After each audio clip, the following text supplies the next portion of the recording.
Sean todos bienvenidos, hermanos y amigos en Cristo, a estos estudios bíblicos cristianos. Les bendecimos en el nombre de nuestro Señor Jesucristo. Como ustedes saben, estamos estudiando los libros de los Salmos. Estamos estudiando el libro número 1, que se conoce como Sefer Rishon. Estamos estudiando el Salmo 41, que se conoce con las letras del alfabeto hebreo Men Aleph. El Salmo 41 contiene 13 versículos bíblicos y vamos a tratar de estudiarlo en 4 grandes temáticas. Mi nombre es Luis Enrique Gutiérrez, para quienes no me conocen. Soy su hermano en Cristo, me pongo a sus órdenes. Te pido por favor que me acompañes a orar. Gracias, Padre Celestial. Tú eres el grande, tú eres el poderoso. Tú eres el que guías nuestros pasos. Tú eres el que nos aumentas la fe. Tú eres el que nos ha dado la posibilidad de ser justificados a través de la fe por medio del sacrificio de nuestro Señor Jesucristo. Tú eres el grande y poderoso. Te agradecemos, Señor, todo lo que haces por nosotros día a día. Señor, enséñanos los caminos que tú tienes guardados para nosotros. Y te pido especialmente en este momento por todos los que van a estudiar este salmo junto conmigo, Señor, que tú les abras su corazón, que les abras su entendimiento, que les llenes de tu palabra, Padre Celestial, que les llenes de tu temor, de misericordia, de humildad, para que puedan también llevar toda esta información a los que la necesitan, Señor.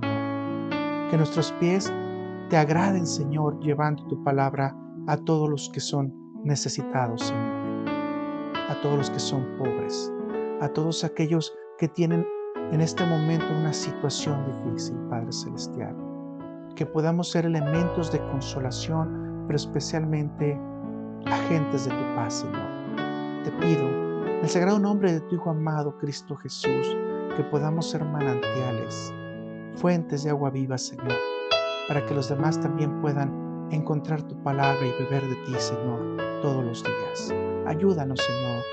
Te pido por cada uno también, para que tengan una extrema relación contigo, que estén siempre en tu presencia, Señor, y que sus ojos no se desvíen de ti, que siempre estén en ti, en el autor y consumador de la fe, en ti, Padre Celestial, que eres Cristo Jesús. Te pido, Señor, también por mí, esta vasija de barro, Padre Celestial, que necesita de tu ayuda, para que este conocimiento que hoy voy a dar, Señor, sea conforme a tu palabra al 100%, Señor. Ayúdame, porque sin ti nada soy, porque sin ti nada puedo. Ayúdame, Señor. Acompáñanos, Padre Celestial, durante este estudio. Llevas nuestras plumas, llevas nuestro entendimiento, Señor, para que podamos ser cada vez más aceptos a ti.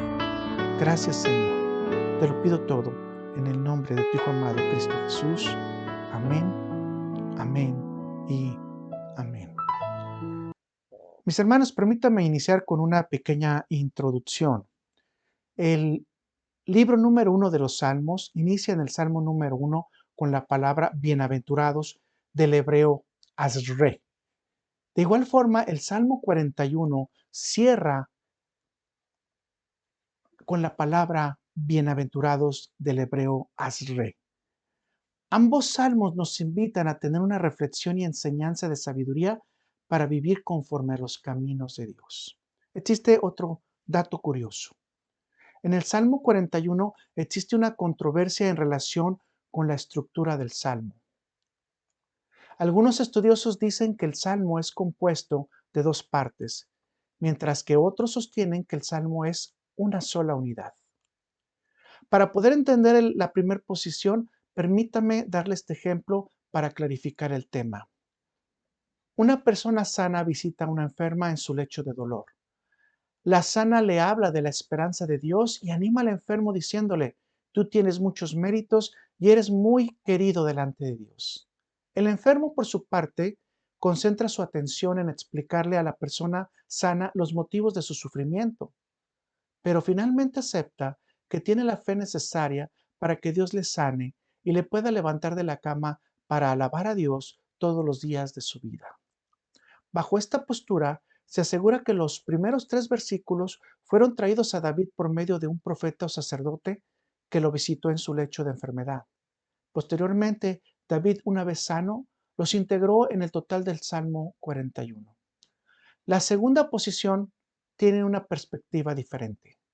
Este grupo de estudiosos establece que el Salmo es una unidad que tiene un seguimiento en los diversos acontecimientos narrados o explicados entre los Salmos 34 al 40. Muchos detalles de las temáticas y contexto de los salmos son semejantes o incluso iguales. Por ejemplo, la enfermedad del salmista y la insistiva o insistente necedad de los enemigos de hacerle daño. Uno más, el rescate divino y la restauración del alma o del cuerpo de la enfermedad del salmista. Otra más, la confesión del pecado. Finalmente, la alabanza a Dios por su sanidad espiritual. Esta sería la postura más seria y correcta en el contexto del Salmo 41 y es el cierre perfecto para el libro número 1 de los Salmos. Te invito ahora entonces que podamos estudiar los aspectos generales del Salmo.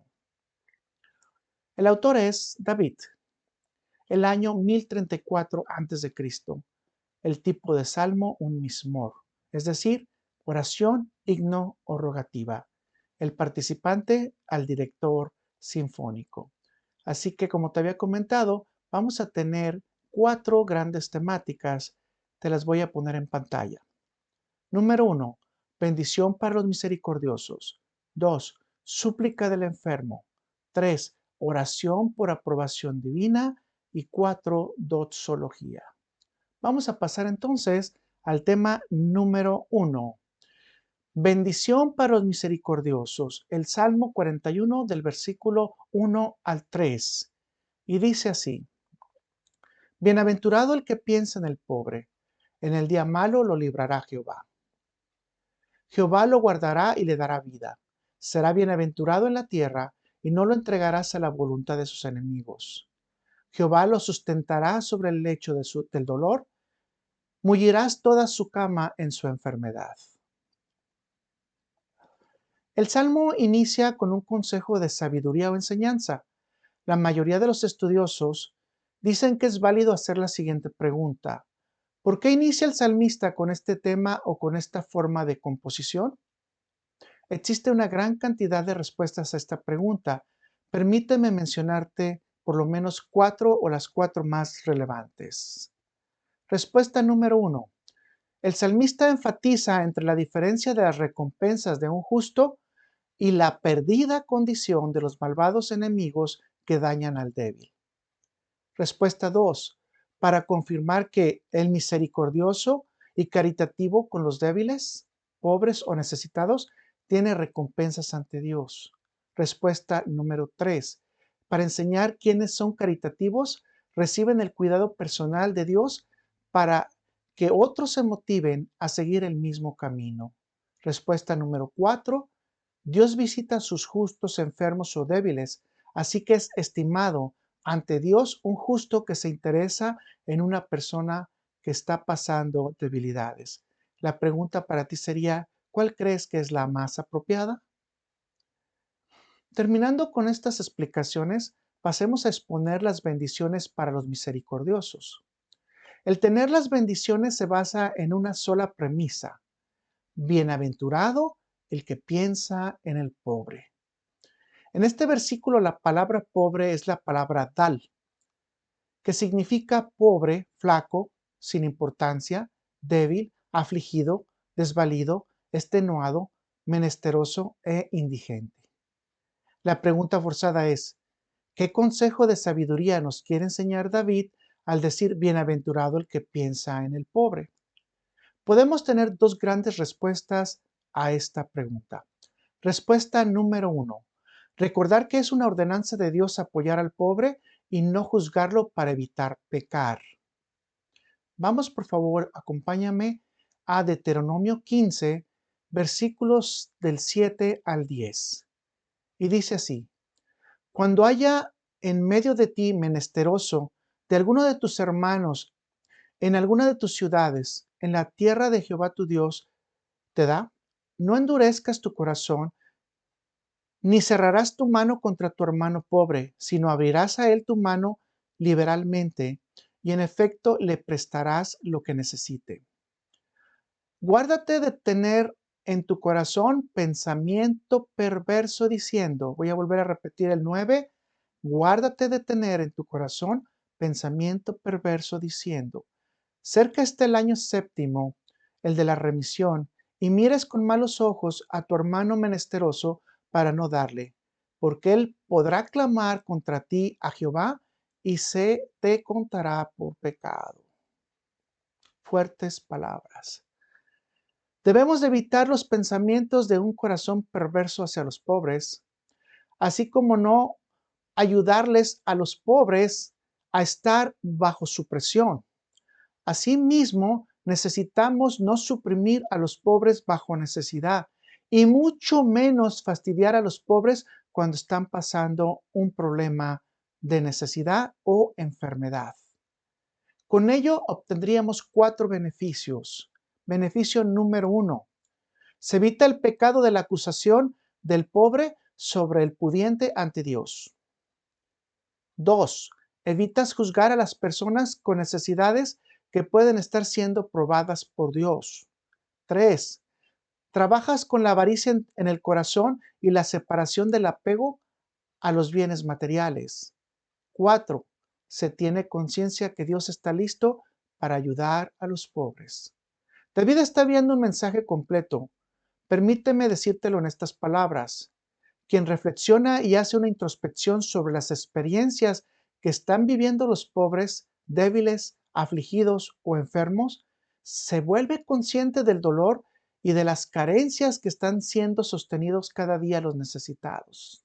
Con ello, despierta en su mente el deseo de interceder en oración por ellos ante Dios y programa sus acciones para ayudarles en sus necesidades. La respuesta número 2 sería, Dios recompensa la caridad. Dios recompensa la caridad. Cuando una persona dispone su pensamiento y sus bienes materiales, la recompensa no llega del mundo, sino viene de Dios. Vamos por favor a Proverbios 19, versículo 17. A Jehová presta el que da al pobre, y el bien que ha hecho se lo va a volver a pagar. Como se puede recordar en Deuteronomio 15, versículos 7 al 10, el préstamo es para cubrir una necesidad. En este sentido del proverbio, el ayudar al pobre es una inversión que Dios pagará. David nuevamente nos está enseñando otro consejo de sabiduría. El fiador del pobre es Jehová y ofende al Creador que no le prestes al necesitado. Finalmente, es dinero de Dios, ni es tuyo, ni tampoco es mío. Ahora resumamos las bendiciones que encontramos según los 3 primeros versículos del Salmo. 1. La liberación de la opresión de los enemigos. 2. El rescate de la desgracia. 3. Dios lo cuidará. 4. Dios le dará vida. 5. Será feliz. 6. No será entregado a los enemigos. 7. Dios será su doctor en el día de la enfermedad. Todo este paquete con el solo hecho de pensar y ayudar en el pobre. Pasemos al tema número 2. Súplica del enfermo. Lo encontramos en el Salmo 41, versículos del 4 al 9. Y dice, yo dije, Jehová, ten misericordia de mí. Sana mi alma, porque contra ti he pecado. Mis enemigos dicen mal de mí, preguntando, ¿cuándo morirá y perecerá su nombre? Y si vienen a verme, hablan mentira. Su corazón recoge para sí inequidad y a salir fuera de la divulgan. Reunidos murmuran contra mí todos los que me aborrecen. Contra mí piensan mal diciendo de mí, cosa pestilencial se ha apoderado de él. Y el que cayó en la cama no volverá a levantarse. Aun el hombre de mi paz, en quien yo confiaba, el que mi pan comía, alzó contra mí el carcañal. Este bloque de versículos volvemos a encontrar la asociación entre pecado y enfermedad que hemos expuesto en los Salmos 31, versículo 10, 32, versículo 5, 38, versículo 3 y 4, y 40, versículo número 12. También se ha aclarado que la enfermedad puede venir por causa del pecado, pero la Biblia deja muy claro que puede haber otras causas, como la prueba o la instrucción para otros. Definitivamente, cuando un creyente se enferma, debe de examinarse y pedir a Dios que le examine para que le revele su posición ante su situación. Veamos entonces los elementos de la súplica. Uno, la confesión dice es contra ti he pecado. La oración, ten misericordia de mí. La petición, sana mi alma. La imploración, líbrame de mi enemigo. Dentro de la súplica podemos encontrar que los enemigos estaban utilizando la espada más poderosa que tiene un ser humano en contra o a favor de los demás. La conocemos como la lengua. David expone esto en la siguiente manera. Me atacan con preguntas tendenciosas, dicen mentiras, usan difamación, me acosan con el chisme, hablan calumnias y maledicencia. Todo esto es el uso de las palabras vanas en contra de una persona débil o una persona que tiene problemas de salud o está pobre en su salud. Jesucristo nos explica que esto no es una posición correcta. Vamos a Mateo 12, versículos del 35 al 37, y dice, el hombre bueno del buen tesoro del corazón saca buenas cosas, y el hombre malo del mal tesoro saca malas cosas. Mas yo os digo que de toda palabra ociosa que hablen los hombres, de ella darán cuenta en el día del juicio, porque por tus palabras serás justificado y por tus palabras serás condenado.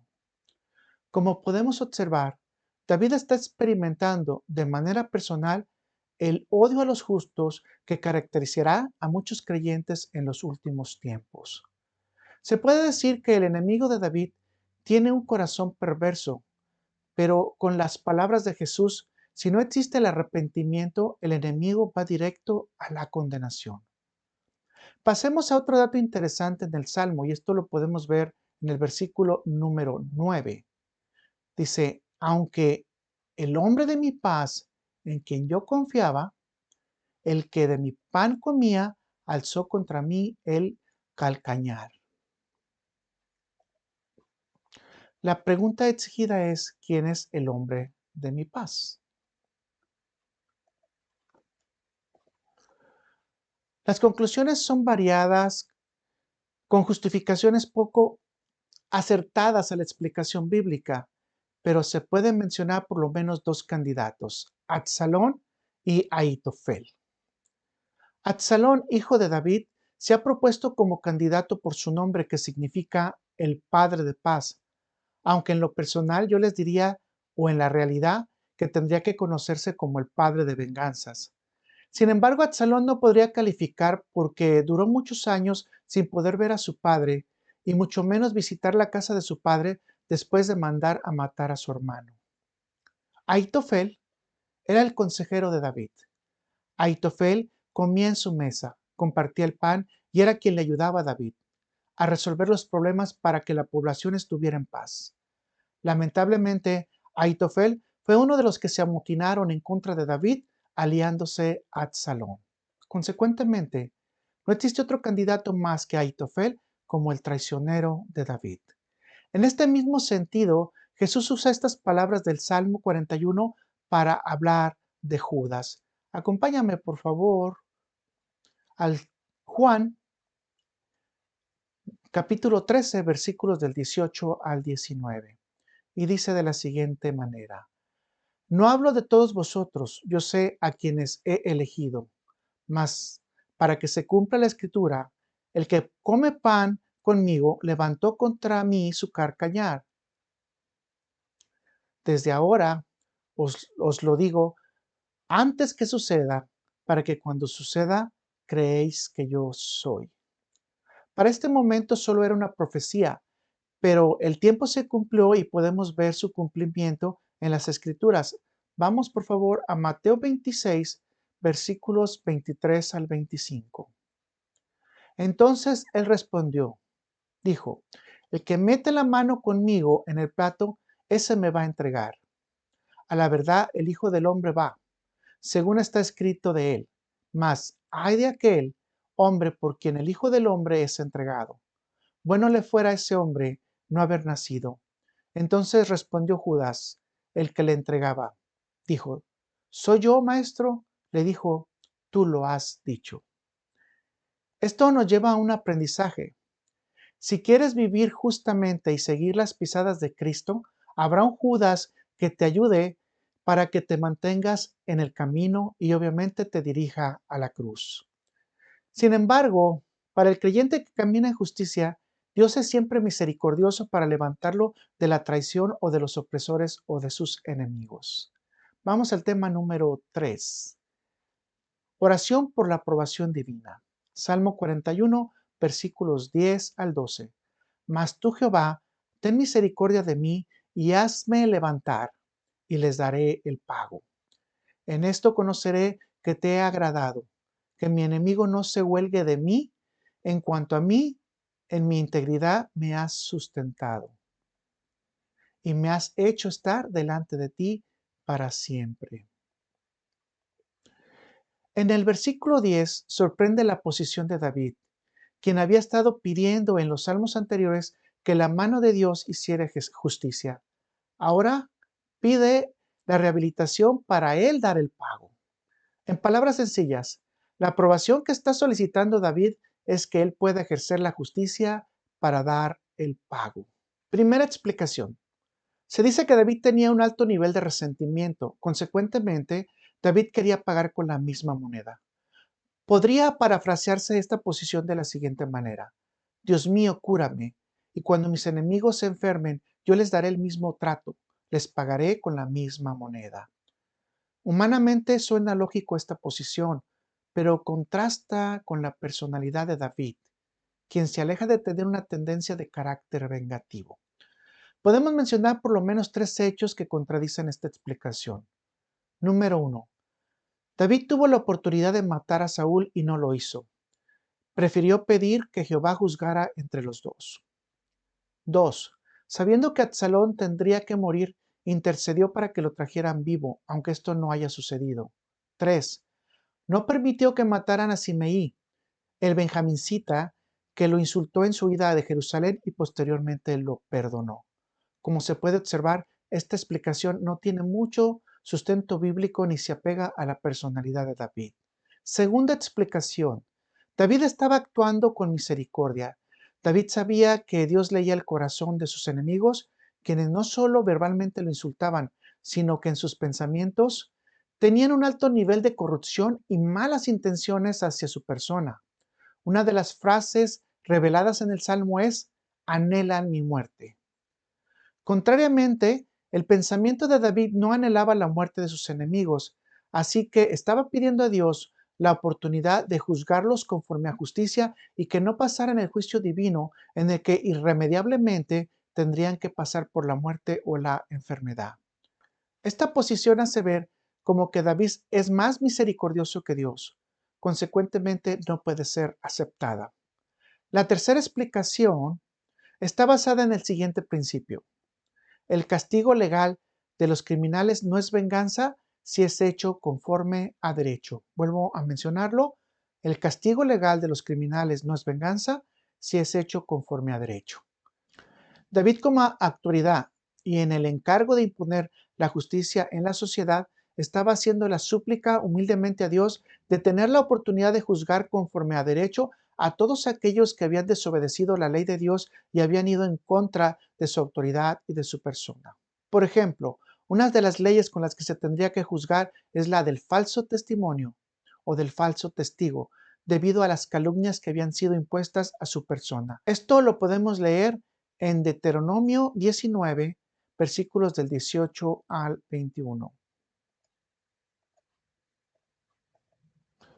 Y los jueces inquirirán bien, y si aquel testigo resultó falso y hubiera acusado falsamente a su hermano, entonces haréis a él como él pensó hacer a su hermano, y quitarás el mal en medio de ti, y los que quedaran oirán y temerán, y no volverán a hacer más una maldad semejante en medio de ti, y no le compadecerás, vida por vida, ojo por ojo, diente por diente, mano por mano, pie por pie.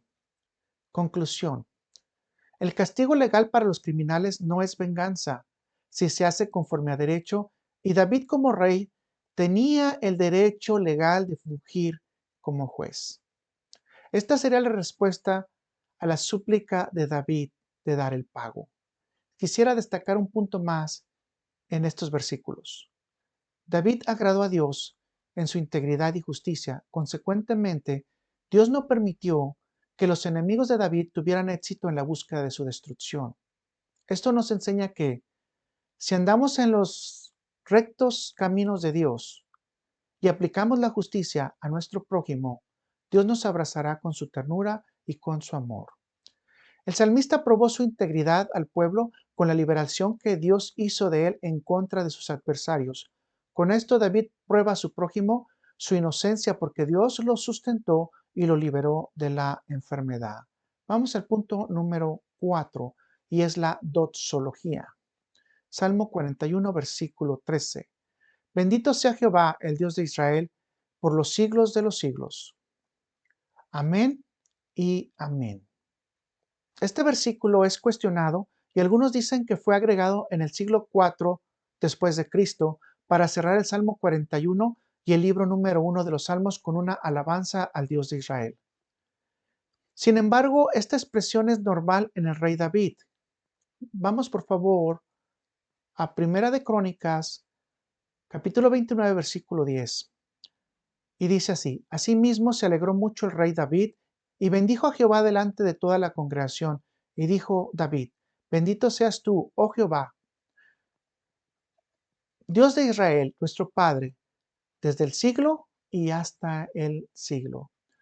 Consecuentemente, el Salmo tiene una expresión totalmente genuina de la boca y tinta de David. Debemos agregar además que cada uno de los 5 libros termina con una doxología. Esto lo podemos ver en el Salmo 72, versículo 19, en el Salmo 89, versículo 52, en el Salmo 106, versículo 48 y en el Salmo 150, versículo 6. Con esto podemos concluir que el salmista está diciendo que el nombre de Dios es bendito por toda la eternidad. Así es y así será.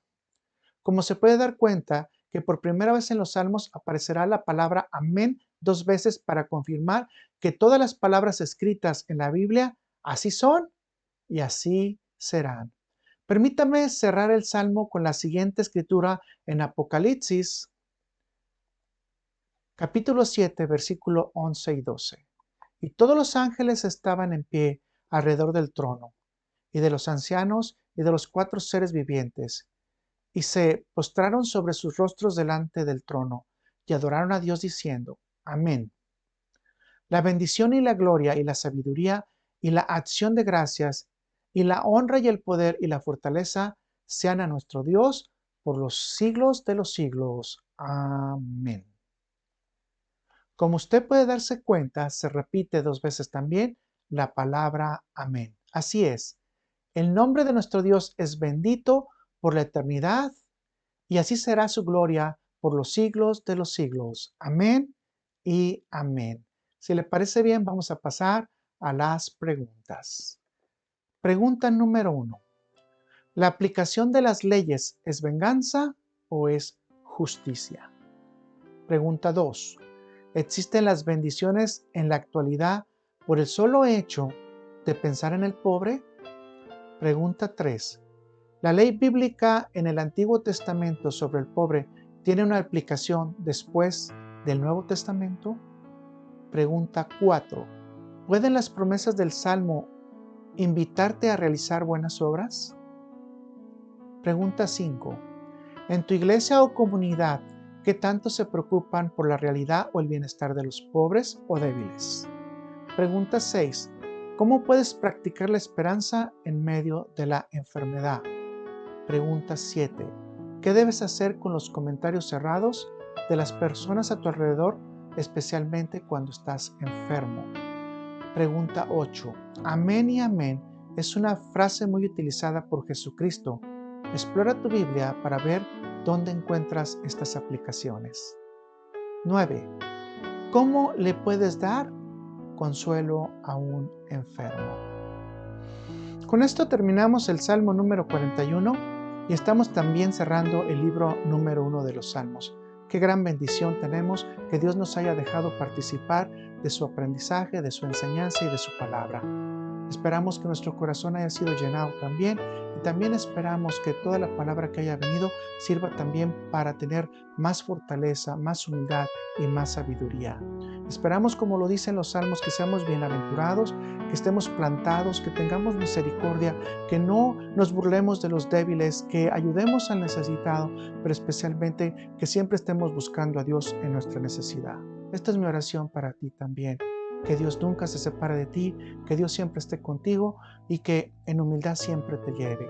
Que la presencia de Dios siempre esté en tu vida y en tu familia. Gracias por todo. Seguiremos entonces con el libro número 2 la siguiente semana, si Dios nos lo permite. Gracias por haber estado con nosotros.